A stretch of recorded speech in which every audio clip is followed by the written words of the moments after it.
Peace, family, Vie Darling, the Cosmic Queen, and your intergalactic interpreter. And we're gonna get some insight into the cosmic tea. What the F is going on? That's the question that was concerning me. And if my sources are correct, they are. My iPad has juice, so I can look at the astrology for the moment. I would love to know how everybody's Halloween was. For me, I know that it was super chill, and it just really affirmed to me once again that like I am in a place where I'm really not interested in participating in any of the fanfare, and I just prefer to keep it really low key and chill. I wanted to like give candy to trick-or-treaters, but I really didn't want to be like around anybody. I was really just like very chill and insular energy, and yeah, I don't know the word here, like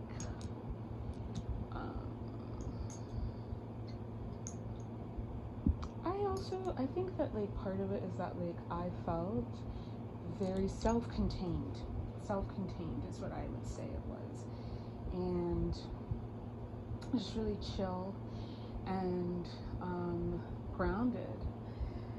So what I did when I woke up is what did I do? I put some stuff out on my altar for my great gods, guides, and ancestors, and then I took a shower and went on my merry way, and I went to the park near my house to make some offerings to the Fae, and that was interesting because there's this like Liberian drink that I grew up, like my mom used to make like when I was, well, I mean, I'm sure she probably still makes it, but this drink that I grew up watching my mom make, it's called, the virgin version is 𝗪𝗪𝘁 and the alcoholic version is 𝗪𝗪𝘁. And so I've had like a batch of that in my fridge and in my freezer, and because I didn't want to go buy some gin to pour libations with, I poured libations using the 𝗪𝗪𝘁, which also makes sense just because I also put some on my altar. They want alcohol, I'm going to give them alcohol, and then also like it's homemade, and that makes it that much better. And I'm Liberian, I'm African, so like you know, my spirits want what my spirits want, and like they generally want things from like my background.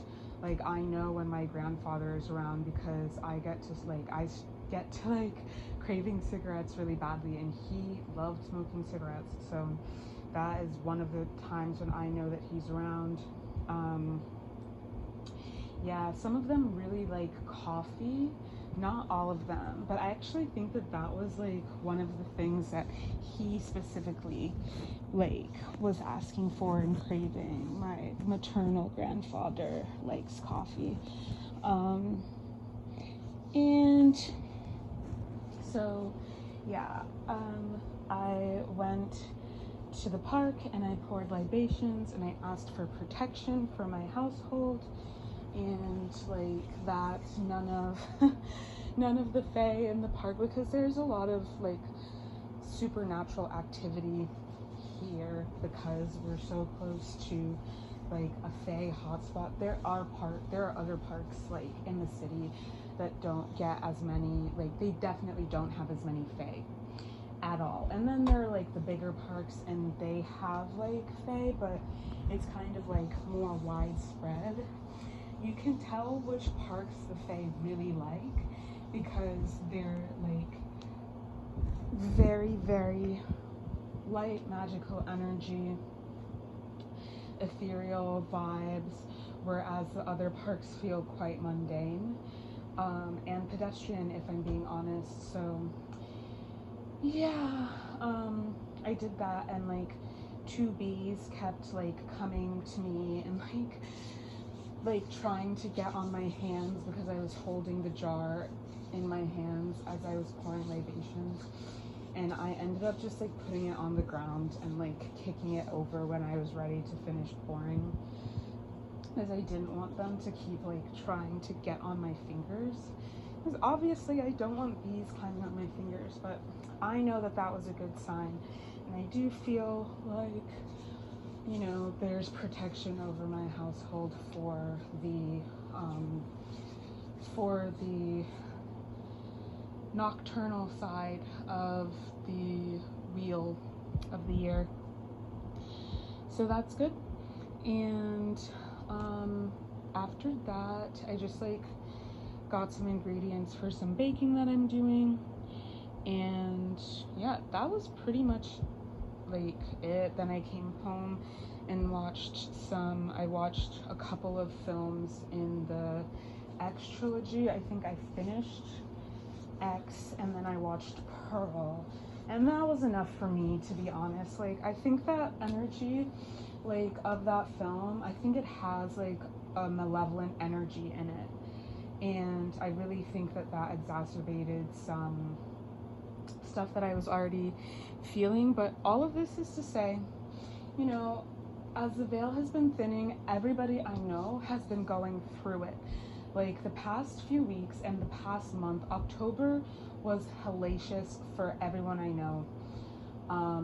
For me, it was really fucked up. Like, it was really, really fucked up. But at the other side of, like, on the other side of that, I'm grateful that I came to the realizations that I needed to, and that I removed myself from situations that were really harmful and toxic for me.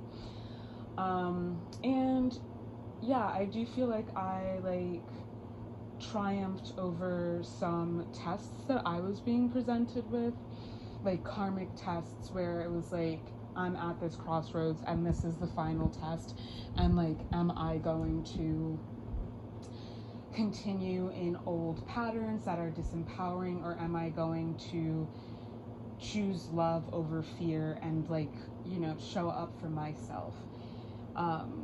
And I chose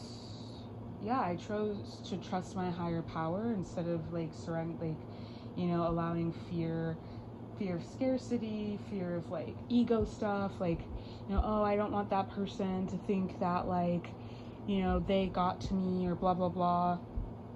And it's just like, to be honest with you, who fucking cares? You know, who gives a shit like what that person thinks? If that person is a harmful asshole, like, why should we respect or care about what they think about us? And that is like one lesson that I have been learning a lot over the past few years, as I have continued to unlearn enmeshment and codependency and learn to stand on my own 2 feet, as I've been divesting from my family of origin, which operates as a cult and was really toxic and harmful for me. So that was my experience. It was happening with like it was interpersonal, but like the most antagonizing part of it was like, honestly, like a group of people. And I think that it's like, if you have to get in a group of people to like gang up and like emotionally torment one person, like, you're fucking weak. Like, all of you are fucking weak, you know what I mean? And it's pretty pathetic. And for my part, it's like, okay, well, I'm saying that, but like, what am I experiencing? Do I know that like that means that like you're so intimidated by one person that you have to get together with a group of people, spread lies and rumors about this person to get other people to turn against them, and then attack them? You know what I mean? And I genuinely think that they thought that I was going to stick around, and that I was so locked in that I was going to stick around for this shit. And no, I'm not. I don't know what you thought this was. Like, you really thought that I was somebody that I'm not. And if this was 5 years ago, 6 years ago, 2 years ago even, I probably would have stayed for that. But I'm on the other side of all of these karmic lessons, and nothing is worth my peace and sanity. And just feeling constantly like anxiety, waking up with like crippling anxiety about something that I'm not going to have to do for days from now. You know what I mean? I'll just be clear, it was like a work thing. And it's like, I don't even have to go to, it's Wednesday, I don't have to go to work until Friday, and I'm waking up worried about like when I'm going to see these people, what am I going to do, how am I going to act professional with this going on, you know what I mean? And that's insane, especially because I was not being paid very well. So all of that to say, like, that was a whole arc that I was like working through. There were a lot of other things that happened in this situation leading up to like my decision to leave that space. But I say that all to say that, you know, I passed my test. I may have passed it like crying for hours and like being super triggered and like yelling at my therapist, not at my therapist, but to my therapist about like things that were upsetting me, like, and, you know, like sending hella long voice notes to my friends, you know what I mean? Like, I may have gone through it kicking and fucking screaming, but I know that I made decisions that I'm proud of, and I didn't disempower myself, you know what I mean?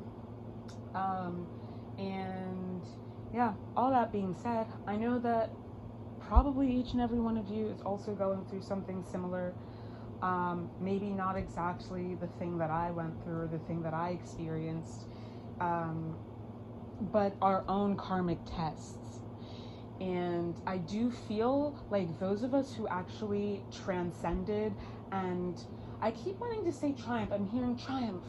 Like, I'm actually hearing like, well, I'm seeing like the host of heaven like blowing their horns, and I'm hearing holy, holy, holy Lord, God of power and might, heaven and earth is filled with your glory, Hosanna in the highest. Blessed is he who comes in the name of the Lord, Hosanna in the highest. That's what I'm hearing and what I'm interpreting. I'm also seeing from my my second deck I ever owned, someone brought it for me from New Orleans, or yeah, and it's the Cosmic Tarot, and I'm seeing the Judgment card from that deck in my mind's eye. And that is, yeah, like, we've had our hearts weighed against the feather of Ma'at. And that's why a lot of other spiritualists and mystics that I follow, like in the past month, and especially the past month, it has been the past month, and y'all know I'll always tell you who like I'm watching at the time. And I was like, the past month I've been really into listening to 𝗪𝗪 𝗪𝗪's videos.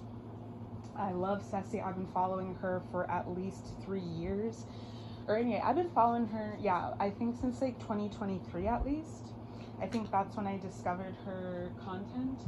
And she just keeps it so real, and she's so tapped in, and she's so honest, and it's very invigorating. And I would say, I know she's like, I don't want to inspire people, but I would say that like she really inspires me to just like speak my truth no matter what, because like I have genuinely, like, I've watched her go from basically being like homeless and living in hotels with her kids to like having her own home and like having an electric vehicle and all that stuff. So, you know, and she's done that off of the strength of her telling her truth.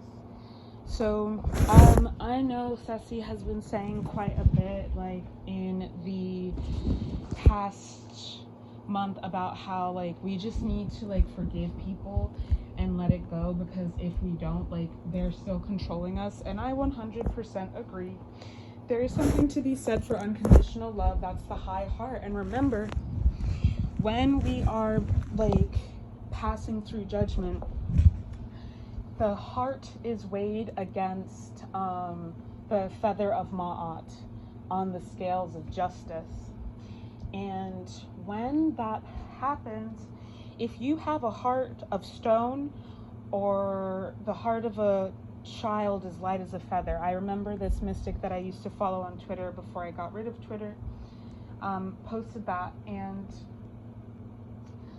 I've never forgotten that. And I think about that as being like, you know, in the Bible when Yeshua says, like, I will take out your old heart of stone and replace it with a heart of flesh. That's talking about the high heart. The high heart is the access to the fountain of life. The fountain of life is the access to the living waters. So this is bringing you back to life from being petrified, from being calcified, from being a zombie monster who, like, is dead inside. You know what I mean? Like, you can, of course you're not experiencing joy. Of course you operate from a place of compulsivity, of consumption, because your heart light is off and you need to reactivate the sun inside of you. That's through your heart. And it's the high heart that needs to be activated. The high heart is the space of unconditional love. That's the Christ consciousness. That's the seat of our power. It's not just Venus, which is the heart chakra, Anahata. It's the high heart. That's Neptune, which is divine union. That's marriage. It's not just, oh, I like you, or oh, I love you. No, that's divine, perfect union, perfect harmony. That is the result of alchemization.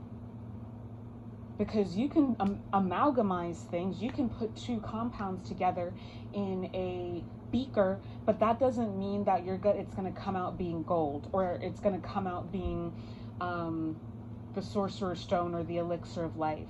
You feel me? And I think when I think about all of the references that I have, of course, they all make clear and perfect sense to me.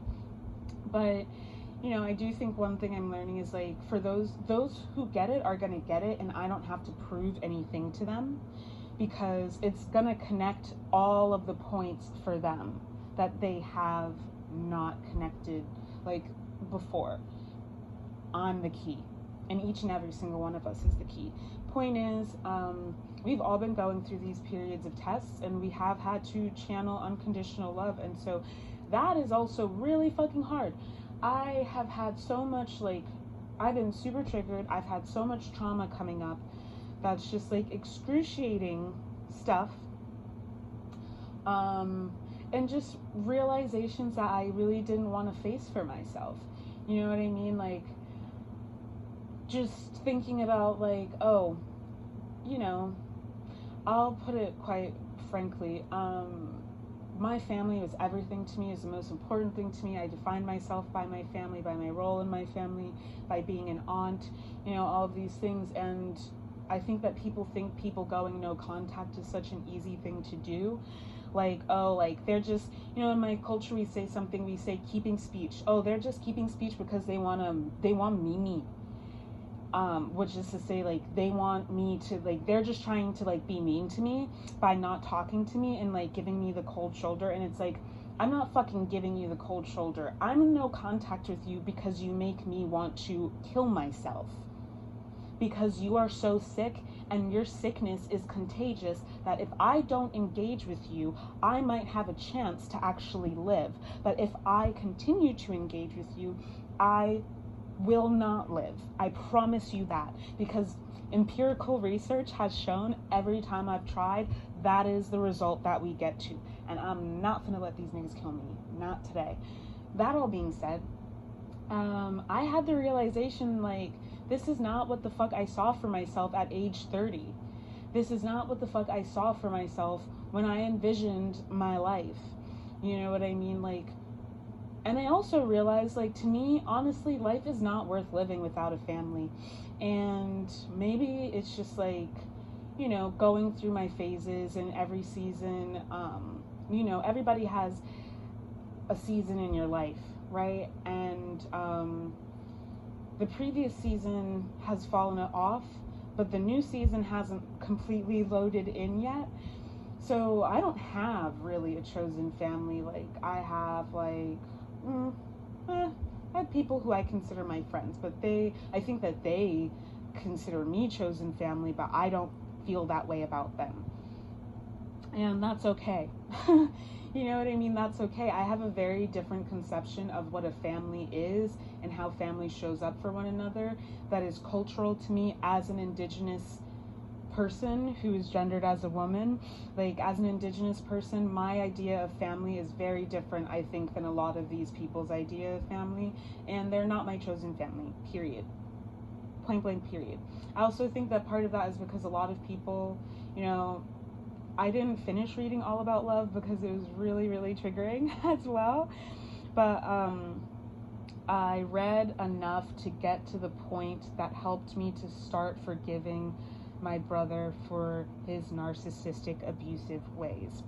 And that's this journey that I'm still on. I haven't finished reading Women Who Run with the Wolves. I haven't finished reading All About Love because I'm still in a phase where what I've learned is still processing through me, through my body.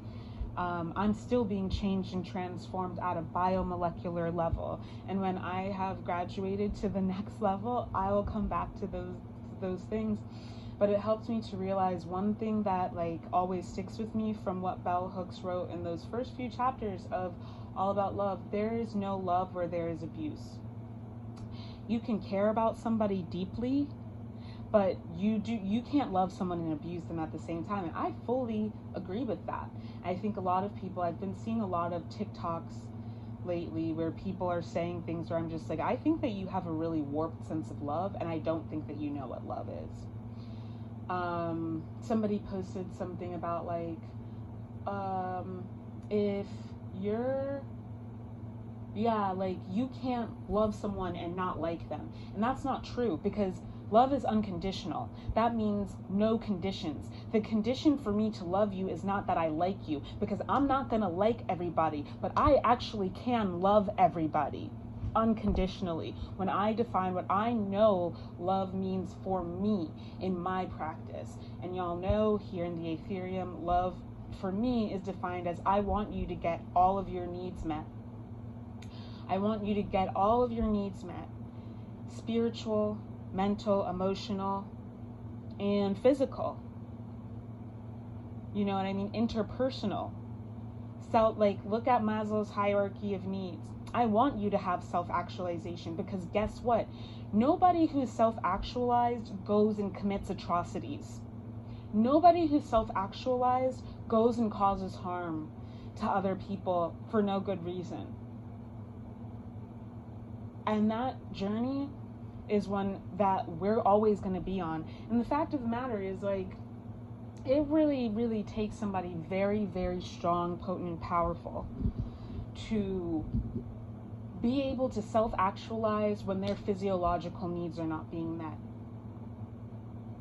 It takes somebody who's so fucking spiritually, mentally, and emotionally powerful and strong and resilient to have their interpersonal needs not getting met, but they still are able to self-actualize. That's a fucking miracle.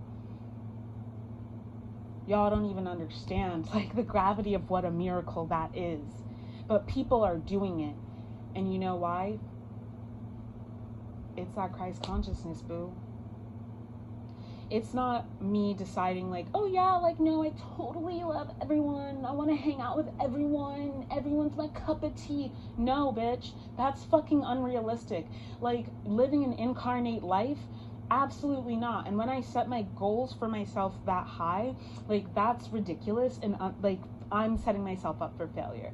But unconditional love, wanting what's best for everyone, recognizing that I don't fucking know what's best, but I do believe that there is a higher power that knows what's best, and I'm turning it over to them, and I want that higher power to manifest that in their life.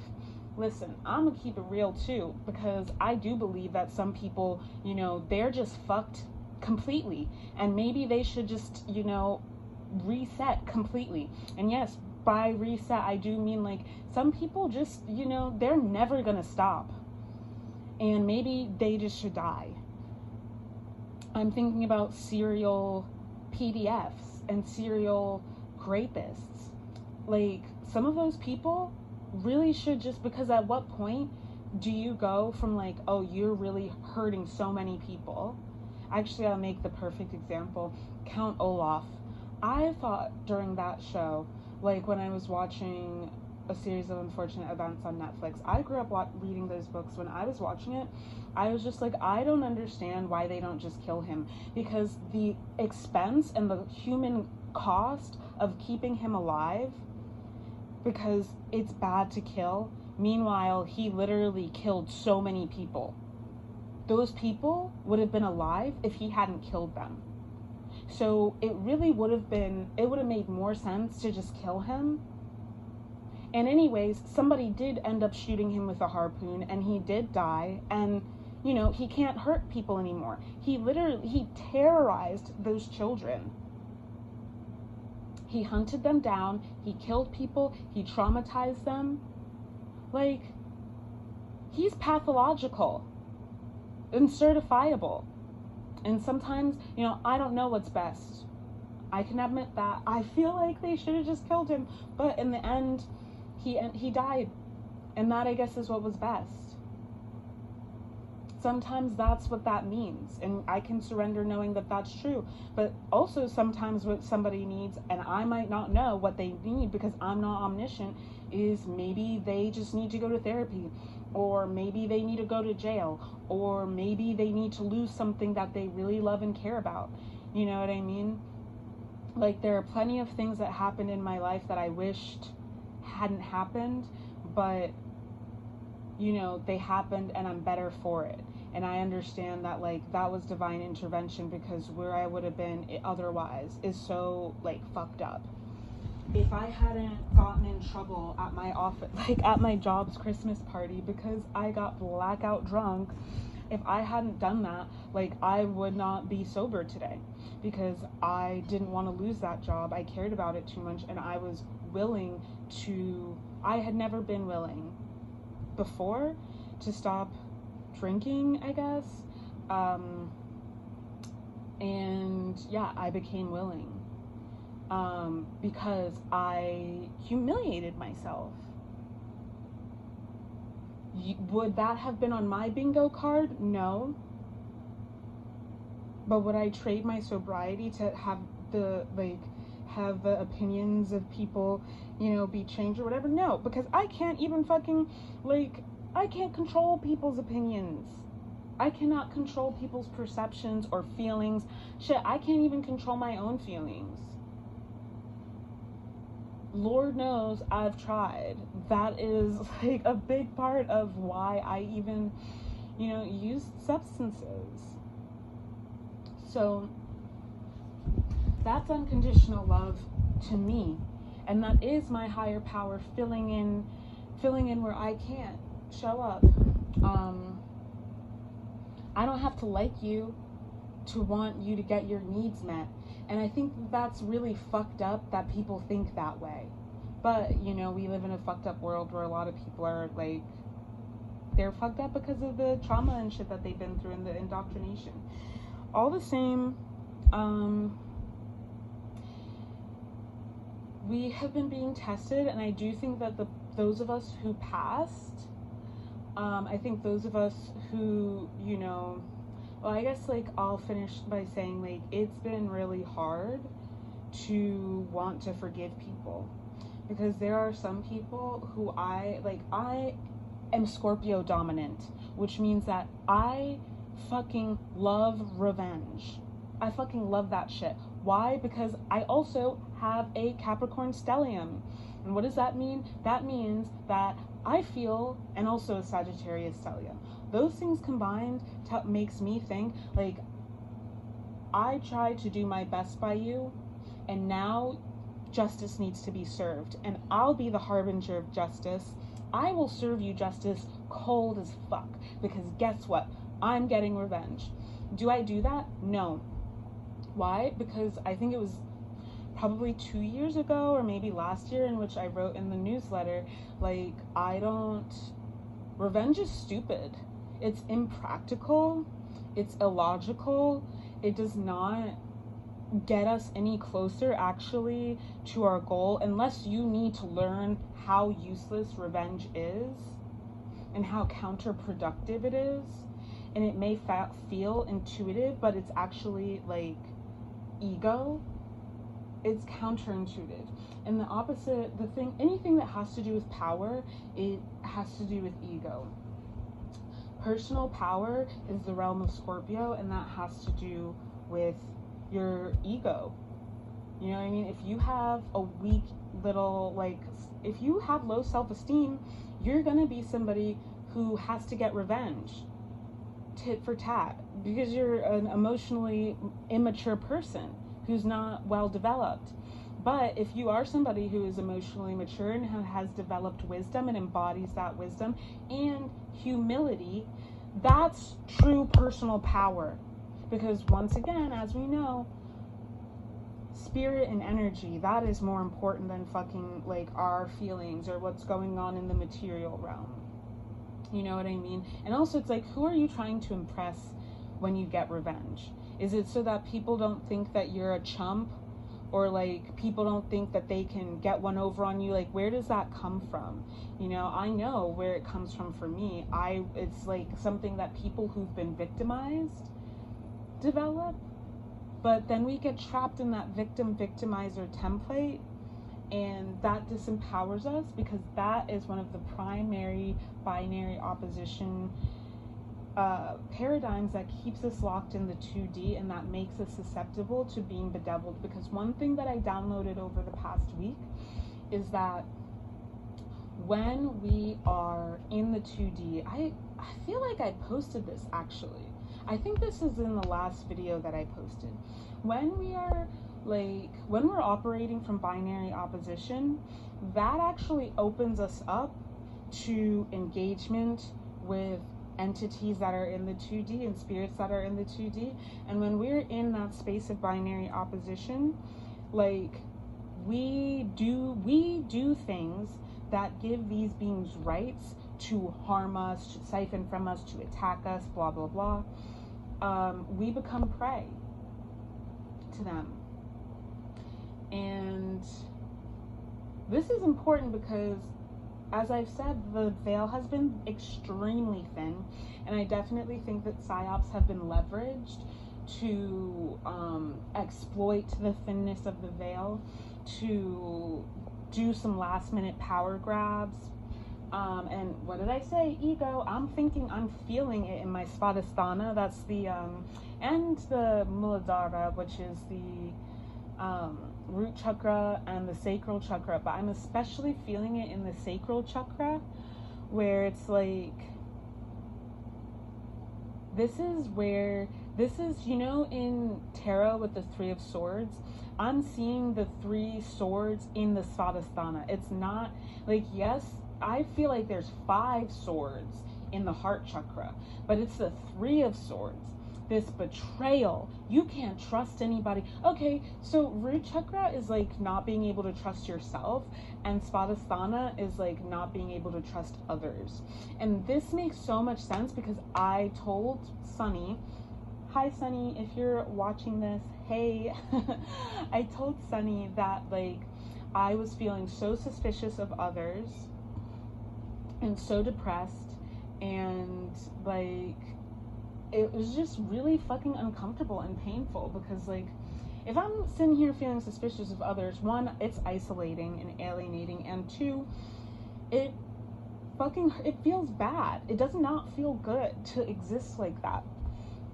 But not for nothing, I have plenty of reason to be suspicious of others, because I have experienced a shit ton of betrayal in the past few years, and processing years of betrayal before that, you know, it makes it really hard. So that's what I'm trying to say, is that idea of okay, well, the old world is dead, but we're still coming into that new world. The new scenes are gonna have the new cast, and we gotta get to the new scenes. But in order to get to the new scenes, we have to step into the new self, which means that we have to allow the old self to fall away. Old habits die hard.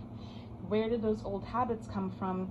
The root chakra, it comes from the ego. Where is the ego stored? Basal ganglia, the reptilian brain, at the base of your, at the nape of, the base of your skull, the nape of your neck, where your spinal cord meets your skull. That's where all of the information of ages, of Homo sapien information, or whatever, you know, as long as the brain has been developing, as long as our species has been developing, that's where all of that information is stored. And so when we are in a trauma response, our frontal lobe shuts down, and what is this other part of the brain called? I want to say prefrontal cortex, but obviously that's not what it's called. I want to say amygdala, but I don't think that's it either.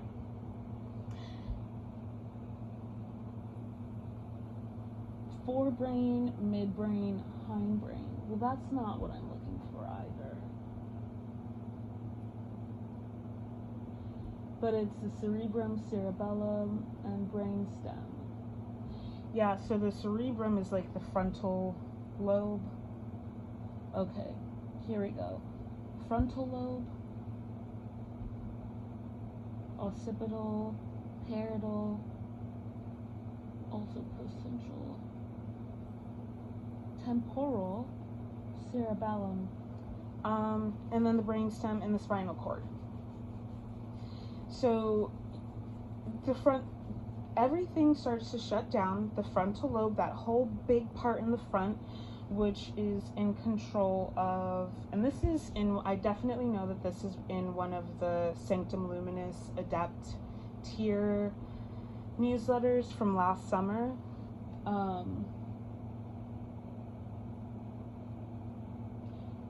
But the cerebrum shuts down, and then the middle part shuts down. Why am I like blanking on what this middle bit is called?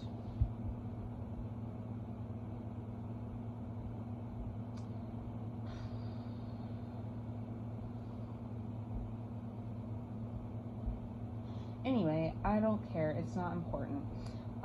The point is, the frontal lobe is where the higher functions take place. Thinking, learning, memory, and emotions. And something that's been coming up a lot for me, I've been thinking about this a lot, is that the thing that sets us as humans apart from other animals, like other mammals in particular, and you could even say this about goldfish, is the length of our memory. Part of the reason why a lot of animals are quote unquote stupid is because they can't remember things as long as we can. And this is something that I know from like working with dogs. Like, if you try to punish a dog for something that they did yesterday, they don't remember doing that. So they're not going to understand why you're punishing them. And to them, it's just going to seem like you're just being cruel for no reason, because they don't know what they did. They can't remember that far. Honestly, I think that like, I know they're not going to remember like 6 hours ago, but it might even be like 2 hours. If you don't like hold a dog accountable for their actions immediately, you may as well just like not even bother trying. You know what I mean? And it's because they don't have as long memories. And you think about a goldfish, it's like if a goldfish swims around its bowl one time, it doesn't even remember that it did that. That's why if goldfish can just go, swim, it doesn't remember. You know what I mean? And so, that's one thing that's been coming up for me a lot, and that is all happening in the cerebrum. The ability to do math, the ability to problem solve, all of that is happening in the cerebrum. Language, happening in the cerebrum, in the frontal lobe. The cerebellum coordinates muscle movements, maintains balance and posture, and the brainstem controls vital functions. So when we go into trauma brain, like, we, like, slowly but surely, and actually oftentimes quickly, like, this frontal cortex starts shutting down. We stop being able to problem solve. This is why, like, I always recommend polyvagal breathing, box breathing, because you have to reset your nervous system to be able to problem solve whatever it is. If you allow yourself to, like, go into a trauma response, if you allow your body to go into a trauma response, you will be hijacked by neurochemicals, and all of that sophisticated thought goes out the window, basically. And you're just operating on programming, subconscious stuff. And most people don't actually engage with their subconscious. Most people don't do the healing work to reset their subconscious from whatever trauma or indoctrination has been imprinted into it. And that sucks, because that's a lot of why people do the kinds of things that they do. And let me tell you, the shit that they do, it's not good. But they don't even know that they're doing it. My friend, I don't have time to talk about this actually. I'm just gonna leave that point there. So with the veil being thinner, there's been, as I said, a lot of triggering stuff happening, and there's a lot purging. The final purge is happening, and this purging that's going on is our heart being weighed against the feather of Ma'at. Are we walking the righteous path, or are we gonna have to, like, go around again? You know what I mean? And that's a lot of what's happening right now. And yeah, a lot of people are having to, this is separating the wheat from the chaff. This is separating the adults from the children, or the men from the boys, as they say, and the women from the girls. Separating the adults from the children. And this is the division between old earth and new earth. And a lot of that has to do with the timelines that, you know, are falling away, and some people are choosing to continue living on those dead timelines, those timelines of death and destruction, and other people are choosing not to. And I've said this before, and I'll say it again. That doesn't mean that we're not going to experience all of the same stuff on this planet Earth, but it does mean that some of us are not going to experience it firsthand. And I always make this example. This is a story from 𝗂𝗧's 𝗪ᓯ 𝗂𝗧. I want to remember what this book is called.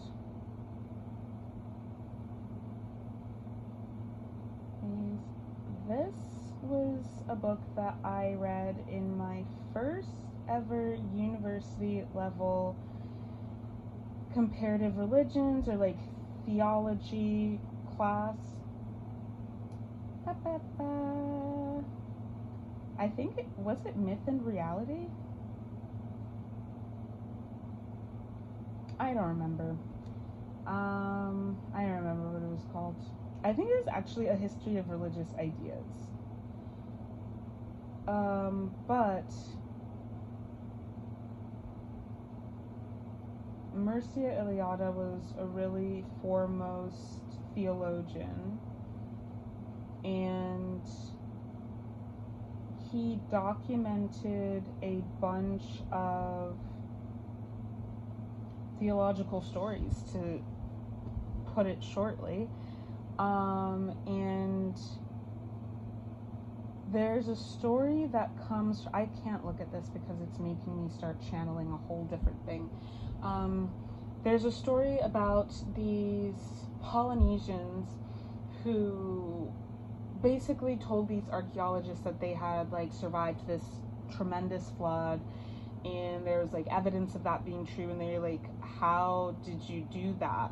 And they're like, well, we could tell that there was a flood coming, so we went higher up onto the mountain, and then after the flood was over, we came back down. Like, duh. And you always hear these stories of people who are like, oh God, like we didn't, like there was a flood and everybody got wiped out. And it's like, you got wiped out because you're not connected with nature, because you think that you're above nature, you think that you're above the universe itself, you think that you're above the planet that made you. And that is why you don't go up on the mountain when you see that the birds are fleeing. You don't go on the mountain when you see the rabbits running. You don't go and you don't follow nature to where it's trying to guide you, because you're not in touch with nature, because you're a psychopath. That is what these systems indoctrinate us into. And when you are so out of touch with your body, the only way that you could think that you're better than the rest of humanity, that you're better than the planet, that you're better or more than the rest of life on Earth, is if you are out of touch with your body and becoming a psycho. And so this is what they mean when they talk about a heart of stone. This is what I mean when I say calcification, preservation, like a mummified heart, calcified heart, petrified heart. And what is petrification? If you think about petrification also as being scared, and your heart stops because you stop breathing, that is being in a perpetual state of fear. And when you operate from fear, you cannot operate from the space of love. You can't solve your problems because you're in a state of two-dimensional thinking. It's us versus them. It's either me or it's them. There's an in-group and an out-group. Why do you think people are constantly being indoctrinated into cults? And I'm going to say this because it feels really important to say. Those of you who find that it's really hard for you to fit in certain places, please do consider that maybe it's because you resist cult programming and you're not willing to go along with all of those things that you know in your body are not for you.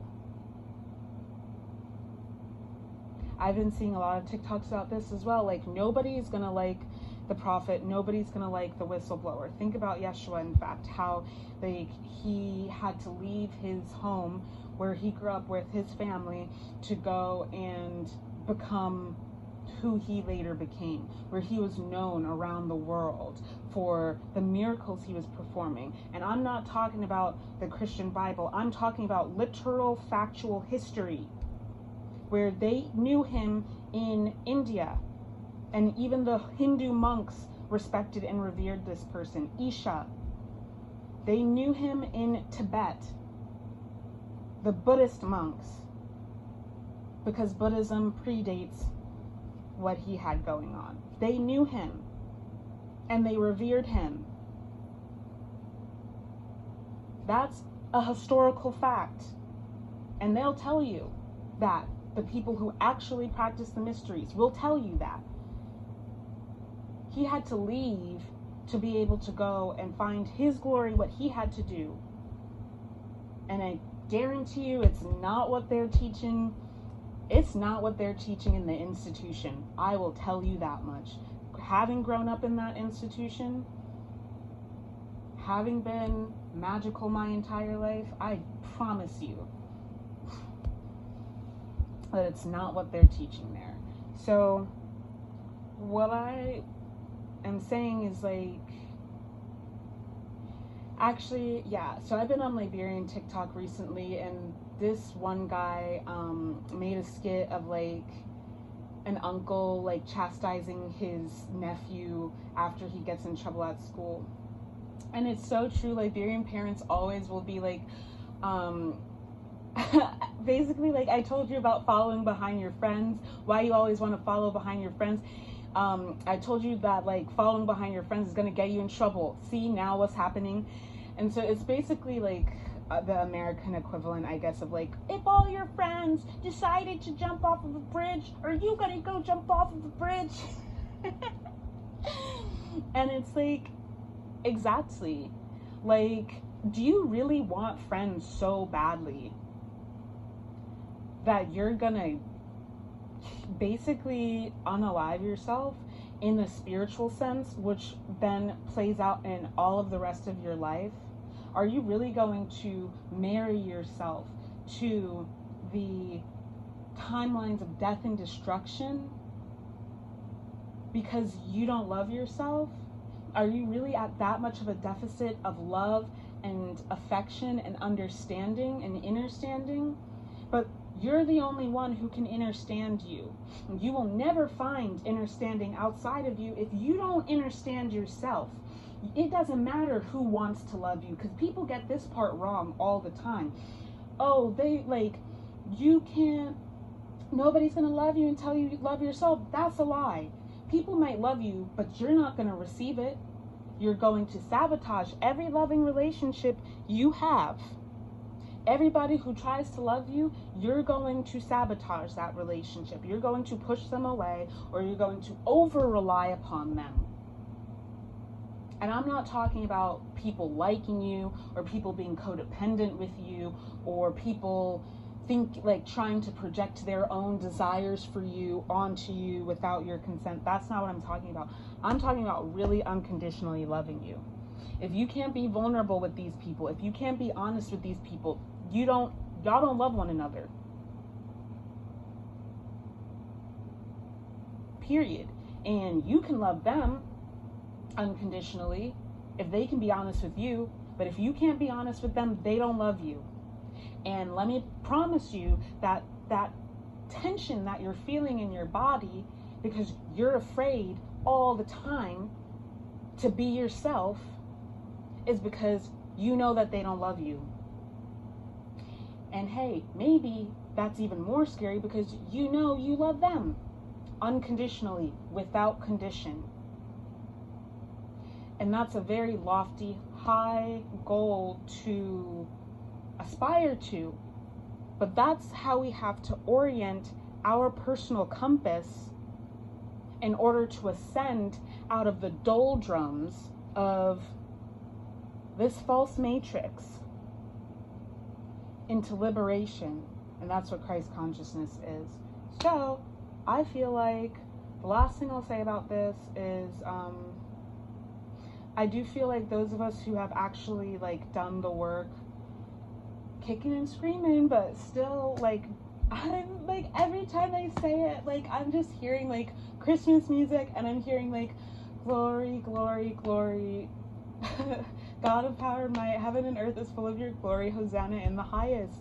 I keep hearing that, and I'm seeing scenes from when I was a kid, we go to Christmas, the Christmas Eve services at church. This is bringing me back to the great conjunction of Saturn. Oh my God, my brain is about to explode. The great conjunction, yes, oh my God. Because the great conjunction between Saturn and Jupiter happened. I'm about to break y'all off a piece of this fucking wisdom, bro. So I've been downloading something I haven't been able to do, to write for the newsletter in a little while because I had midterms and I was also overworked. I had 2 jobs. I was a full-time student, and one of those jobs I was being harassed. Not just bullied, but also multiple people sexually propositioned me at that job. So yeah, I had a lot going on. But I really need to put this down for the adept tier. But just now, isn't it? We've had Saturn conjunct Neptune. Yeah, and we had previously the great conjunction. So Saturn is the divine mother and Jupiter is the divine father. They come together to create the holy child, which is Neptune, Christ consciousness. That is why the symbol of the early Christians was a fish, the living waters. These are 12-dimensional 12 dimensional, the rainbow being part of this representation, the rainbow bridge, 𝗂𝗪𝗀. It's just like, I commend anybody who's been like following this journey for since I don't know, since I started making content about this stuff back in like 2018, because if you have, then like you can follow along all of these things that I've downloaded and shared as it's gone along. And one day when I finally stop downloading enough to like actually process and write it all out, that'll be interesting. That'll be the work of a lifetime, my magnum opus, if you will. But yeah, I just commend anybody. I know that it's a few of you who've been following for a really long time, and you'll remember that I used to talk about, alright, I don't want to write that off, but we're gonna make quick work of this. So the people who've been like, who transcended, have been being attacked. Obviously it makes sense, because they don't want to lose, period. They're just trying to do anything that they can. And I would also say what's coming up is like, yeah, there have been orchestrated attempts, like, but also some of these attacks are just 2D beings that are getting desperate because they're losing access. Like, all kinds of beings are going to be attracted to you when you're like, I've talked about this with the honey pot in the field like example. If you place a pot of honey in the middle of a field, everything's going to come to it. Honey badger, bear, ants, butterflies, bees, everything. But if you place a pile of dung in a field, probably most things are going to avoid it. So remember, you're the honey baby. When you have your high heart chakra activated, you're the honey. All right, so I mean, I just channeled a shit ton of stuff, 333, but I think I might just talk about this grand trine energy that we have starting the week.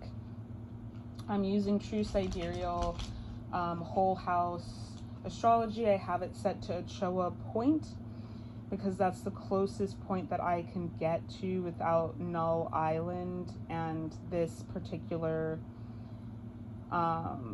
software doesn't acknowledge Null Island. So a 𝗂𝗪 point is the closest to 00 meridian point, and I have it for the 2nd of November, that's today, Sunday, and I have it for 7 a.m. I've already talked about why I do 7 a.m. That's the start of the day in the tradition that I have been centering in 𝗂𝗏. So we have a grand trine between Mars, which is conjunct Mercury. Mars and Mercury are basically conjunct. They're only separated by like 4 degrees. Mars is in Libra, so this is a balancing out. Like I said, this is about interpersonal interactions. This is about conflict resolution. We have Mercury in the sign of Scorpio, and they're both in the 1st house. So yeah, this is about like resolving timelines, karmic timelines of personal disempowerment, and the only person who can do that for you is you. Whatever happened in your childhood, like, it's time to transcend that for your inner child, for you, like, to be able to finally live the life that you deserve, which is to be free of whatever it is that like made you become hard of heart. Okay, then we have a conjunction between Saturn. Okay, so this is, the moon is separated. It's in an applying conjunction by 1 degree difference with Saturn retrograde, which is in a 4 degrees separating conjunction with. Okay, Neptune is retrograde. I don't know where it stopped again. My storage is full, so I'm restarting my phone. But Neptune is in the 5th house. Saturn and Neptune are in the sign of Pisces. And the moon, obviously, is also here. But we also have Chiron here. So, yes, this is a lot of high heart healing. This is a lot of stuff coming up for, you know, I'll never forgive them for what they did to me. I'll never, ever let this go. I will never forget. I'll never forget this type shit. You know what I mean? But you have to. This is in the 5th house because... yeah, this is what I was saying about, like, this, like, warped idea of ego. It's like, oh, I'm hearing, like, I can let these people play me. Name one genius who ain't crazy. I follow you, Wama. Chicago Southside. I'm a Chicago Southsider. You heard about the good news? Y'all sleeping on it. Had a good snooze. Wake up. We about to get this paper.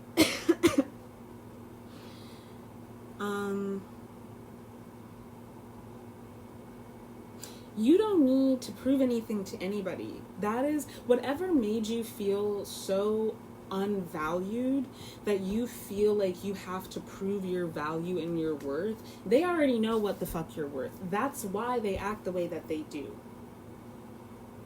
Because they're afraid of the moment that you recognize what you're worth and you get to step in. Because that's what you need to do. That's what they're afraid of. And that's how cult dynamics, that's how narcissistic group dynamics work. When you are the scapegoat and you are taking on so much onto yourself, they're putting so much burden on you. You're worth so much more than they're capable of allowing you to. They're capable of giving you, rather. For some of you, this is like happening in the realm of work. And it's showing up in terms of your money. Like, this is when you finally start valuing yourself, you'll finally start making money again. Oops, did I say again? Freudian slip.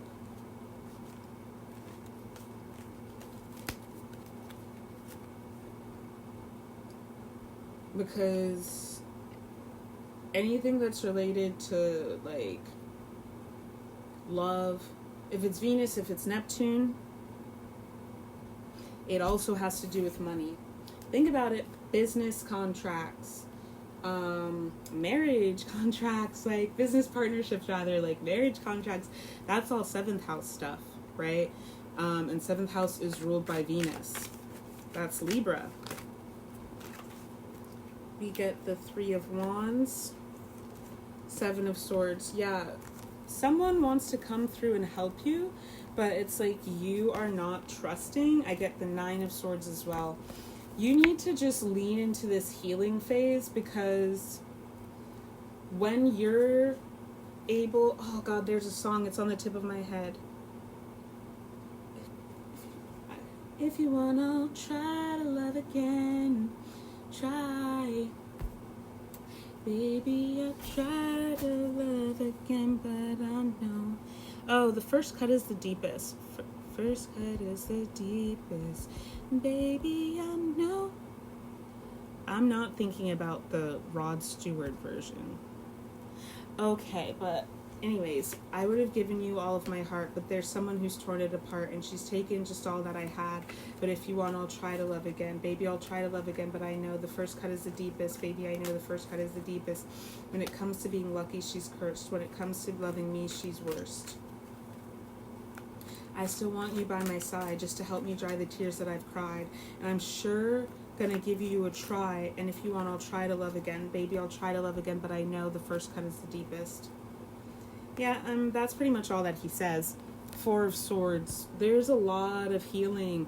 And I'm not getting cups, it's swords. And wands. This is masculine energy. Someone definitely wants to move towards you, but they can't do that because your low self-esteem, your low self-worth is keeping. The power of life and death is in the tongue. You create your reality. They can't come in because they cannot be a part of your reality until you shift your reality to allow them to. So this is part of this healing that's happening. You have to heal from the heartbreak. And how do you heal from the heartbreak? You admit that you're heartbroken. I'm going to be so honest, like, I've been so fucking depressed for, like, a really long time. I mean, it's not, like, been, I'm not going to say, like, years, but, like, I've been really depressed, like, all summer, for sure.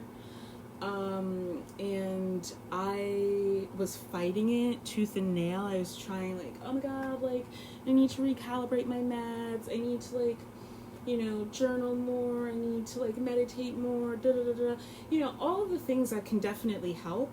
But at the end of the day, sometimes you just need to fucking let your feelings in and just sit with them and be present with them and acknowledge them. And they will do what they need to do. They don't need you to do it for them. They just need to be witnessed. They just need to be acknowledged instead of fighting. And so I was reading something I wrote whilst I was in London at my writing residency, and I was just like, this is really dark. I submitted this. I submitted this for publication. And basically it's along the lines of, like, it's just some, like, passive 𝗬𝗗𝗍𝗪 ideation stuff. But it was how I felt, so it is what it is. But, yeah, I mean, in the moment, I was just, like, so angry. And I was just fighting so hard to, like, control my life and get my life back on track and, like, you know, being so self-willful. But then, like, last week or the week before, I think it was, like, 2 weeks ago, I was just at work and I was just like, dude, like, I don't have the fucking energy to, like, be friendly and, like, pretend to give a shit about anything. Like, I just don't. And, like, what's wrong with me? And then I realized, like, oh shit, I'm fucking depressed. A lot of that I was attributing to unmasking from ADHD. And yeah, I mean, that's real, but, like, I'm fucking depressed. That's depressed people shit. That's how depressed people are. And I do think that a lot of people, because there's still a lot of stigma around experiencing depression, nobody wants to admit that, oh, don't say that or else it's going to be true. Bitch, I'm telling you it is true. Right now, it's fucking true. And you're telling me don't say it. It's not going to make a difference if I say it or I don't. That's what's going on. So when I finally admitted it, like, just the same as, like, when I was in high school and I was really not doing well. And I will say that a lot of these things that are coming up for me are the things that I was able to run away from and hide from when I first started being a stoner in high school. Like 2 weeks after I, like, finally confessed to someone the dark feelings I was having. And hey, when you let the fucking top off of the bottle, the darkness can come out, and you let the darkness out, guess what can be born in there? Light. And since I fucking just admitted to myself and to those around me that, like, I'm fucking experiencing depression, I have felt more hope than I have felt in a really long time, because I felt fucking hopeless. It was because, of course, like, I'm doing everything I can. I can't do anymore.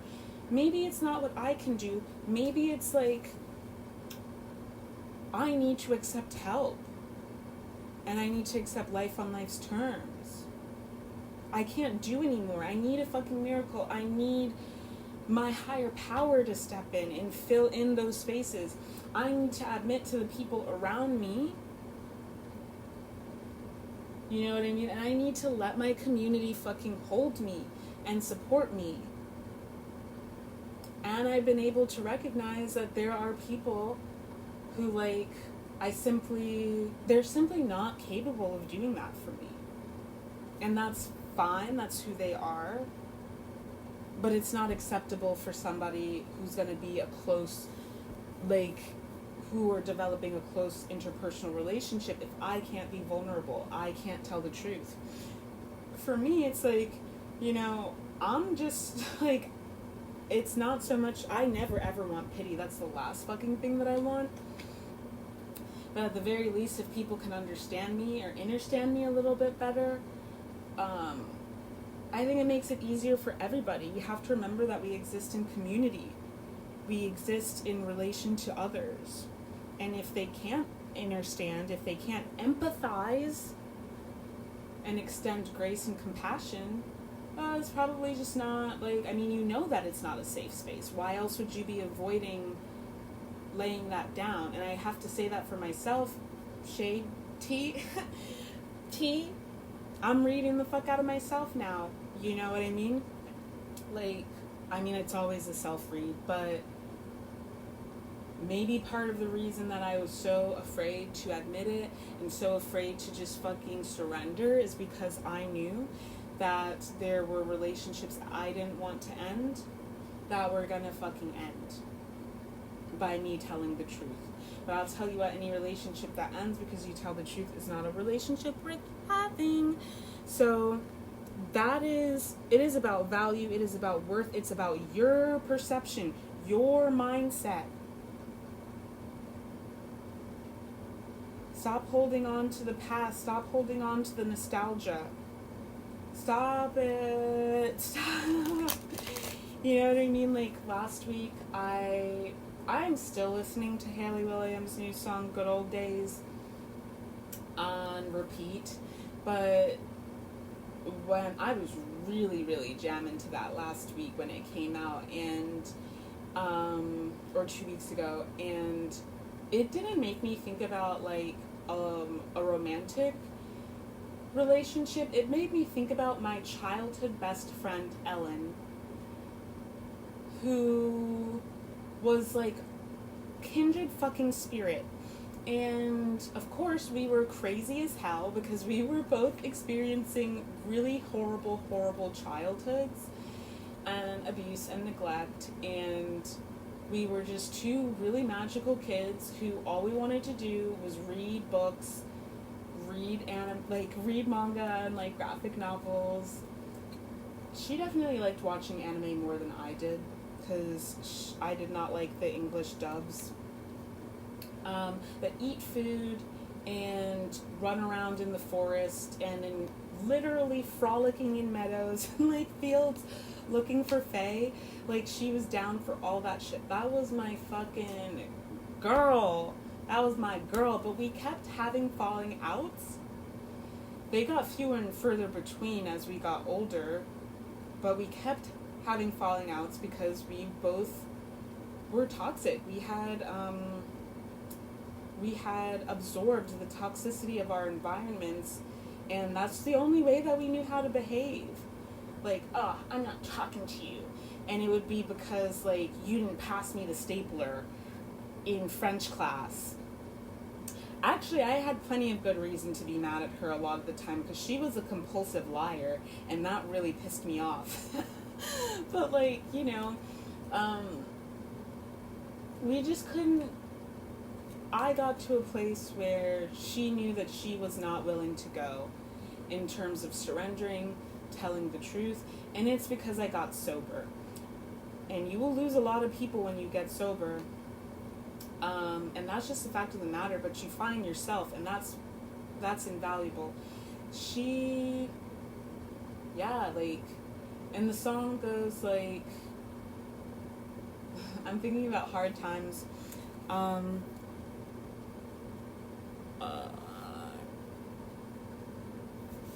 sugar, good old days, Hayley, bitch.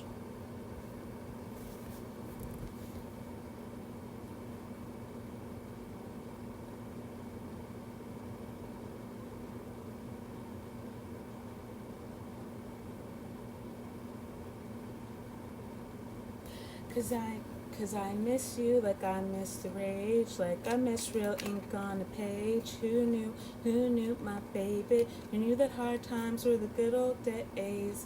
And that part, who knew the hard times were the good old days?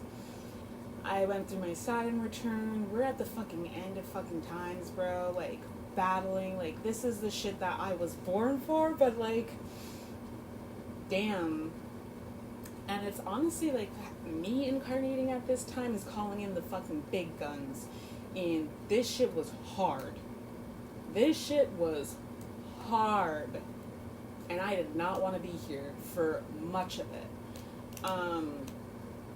But yeah, like, where the life that I'm living now, I think especially because I don't have the same access to nature, it's like, if y'all saw the TikToks that I made when I was in the readings that I did in London, when I was in Hampstead Heath, like, watching those videos actually made me like really sad. Like, I wanted to cry while I was watching them because I haven't seen myself that happy in years. I haven't experienced that kind of joy. Like, there was a bounce in my step. I was fucking like skipping down the path in the forest because I say this and I'm like so dead ass. Like, one of my family gods is a forest god, but me and my dad, like, we are never happier than when we are in the fucking forest. Like, when we are in the wilderness with a big walking stick. I don't like walking sticks, actually. He likes a walking stick. I don't like a walking stick. Yeah, we're never happier than when we're in the forest. And there were reasons I had to come to New York. I think that, like, there were reasons I had to live in a major city, mundane and also supernatural, and karmic. But all that to say, like, I hated my life when I was a kid and a teenager, but I miss those days on the hill with Elle, and I miss going in, like, laying on the hill and, like, being, like, texting each other on our fucking, like, little keypads, like, let's meet at the place, okay, see you there in 10 minutes, and that's what we called it, the place, and, like, showing up to, like, the forest, or, like, you know, this bridge that, like, we were obsessed with, or, like, you know, just, like, being so curious, and, like, the world being such an open place where, like, it was endless and infinite. And then you get older and you get jaded and you go through really fucked up situations and you lose that. And that's the stuff that makes you want to turn your heart light off. And I just pray to God, like, I pray that, like, my friend makes it out the other side, because even though what she did to me was really insane, it's not unforgivable. I forgave her the moment that I got away from her after she did that, you know, and, like, I love her and I've been praying for her since we stopped being friends, but we can't be friends. And, you know, I will love that girl forever because she kept me alive. She really, really did. And it was only after we stopped being friends that I began to find life so unbearable that I didn't know how I was going to make it through. I don't need her the way that I did then anymore, and I think she recognized that and started lashing out, but that's the heartbreak, you know? Like, that's some of the heartbreak that we're healing from, and it's just, like, it might feel stupid. I mean, I've gone through this multiple times, feeling so much grief around missing my friend, and probably she misses me too, psychic, but, I just don't, like, she would need to get sober and, like, go through so much fucking, like, recovery and therapy, and I don't know if she's willing to surrender and not try to control. I don't know if she's willing to do that. But it's none of my business. What is my business is me. And that's the kind of stuff that I was purging last week, and the kind of grief that, like, was heartbreaking, and grief around, like, my cousins and my niece and nephew, and, like, you know, my relationship with my siblings, and, like, who I was and who I thought I was going to be at this point. which is just something that happens with aging. But I say this all to say that's what's going on with this conjunction in the 4th and 5th house in Pisces. We have the North Node in the 4th house in Aquarius. Timeline shifting, bro. Piss or get off the pot. Either you're going to choose South Node in Leo. Either you're going to choose pride and ego, or you're going to choose to evolve higher. And I pray to God that you choose to evolve higher and you carry your lineage higher. I had a realization today, like, it's still part of me that can't fathom not having an active relationship with my family, and what, like, how my kids, you know, will be connected to their Liberian heritage and all this stuff. But then also how, like, a lot of Liberian culture is shaped by trauma. And I don't want to pass that down. And then I thought about it, and it's like, dude, 100 years from now, the culture's going to be so different because of the work that I'm doing. Just like a few hundred years ago, in the 1860s, my literal patriarch, 𝗪𝗪𝗪𝗪, fought in the Civil War. Do you think that he would... Liberia didn't even exist at that point. For me to be who I am, where I am, what I am today, Liberia didn't even fucking exist at that point. So we cannot be so fucking married to the past and to tradition. Like, it is once again this 4 of Swords, this nostalgia, but it's an illusion. It's all in the mind. And we really have to let that go, because that is a prison.